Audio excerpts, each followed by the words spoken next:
के और दुनिया में भेजौले बड़े कि हमरे खातिर तोहरा के दुनिया में भेजौले बड़े।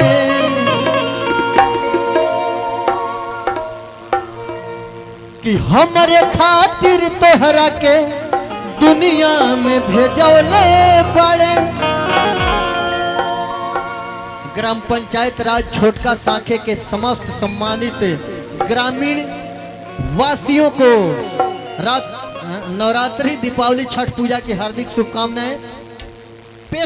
अध्यक्ष मिथिलेश कुमार दुबे जी आप सबके बीच एक बार सेवा के मौका दी, ये बेरी पैक्स बनाई और राशन की राशन में बढ़ोतरी पाई। कि हमरे खातिर तोहरा के दुनिया में भेजौले पड़े। हमरे खातिर तोहरा के दुनिया में भेजौले पड़े। भगवान बड़ी फुर्सत से तोहरा के भगवान बड़ी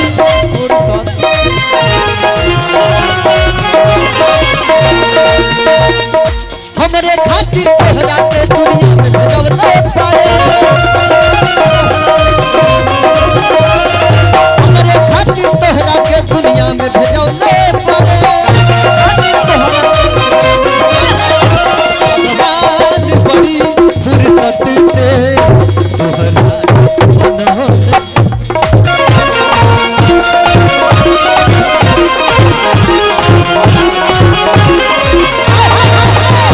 भगवान बड़ी फुर्सत से तोहरा तोहरा के बनौले बड़े।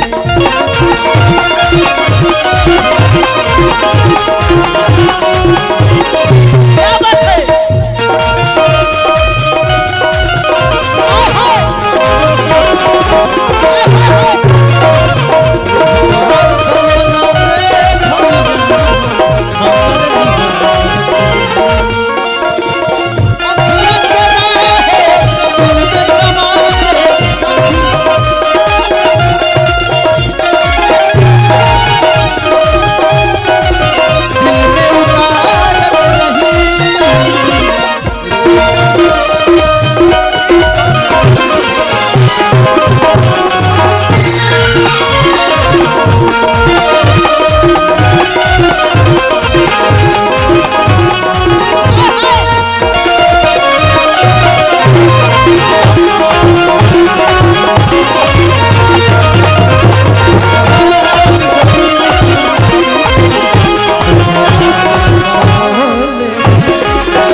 अरे हो हवा बुझाला जैसे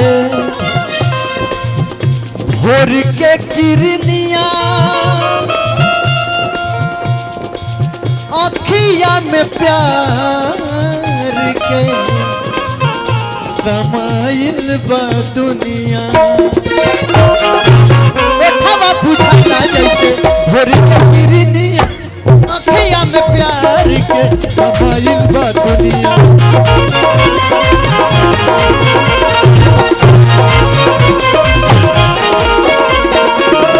हवा बुझाला भोर के किरनिया, अखिया में प्यार के समाइल बा दुनिया।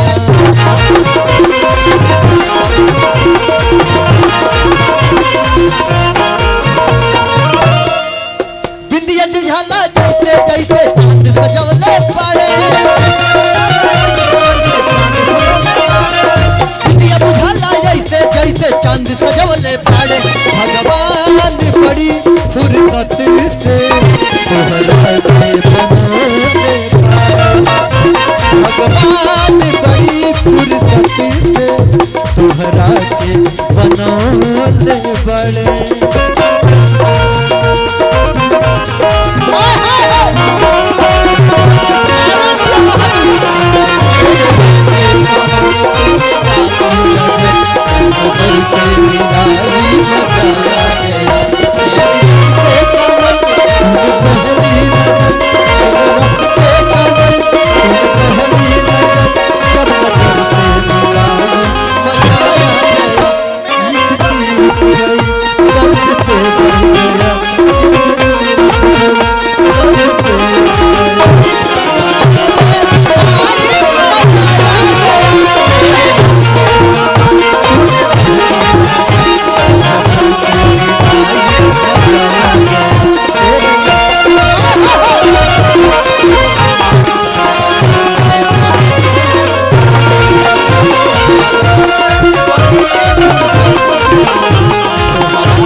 अरे चढ़ल बाटे जहिया से अरे 16 के जवानी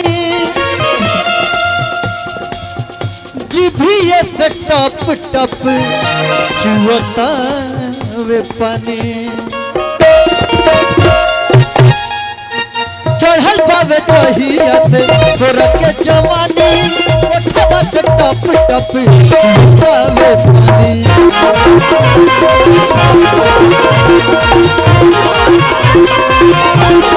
दुनिया बुझाला जैसे जैसे चांद सजवले पड़े बुझाला जैसे जैसे चांद सजवले पड़े भगवान बड़ी फुर्सत से भगवान बड़ी फुर्सत से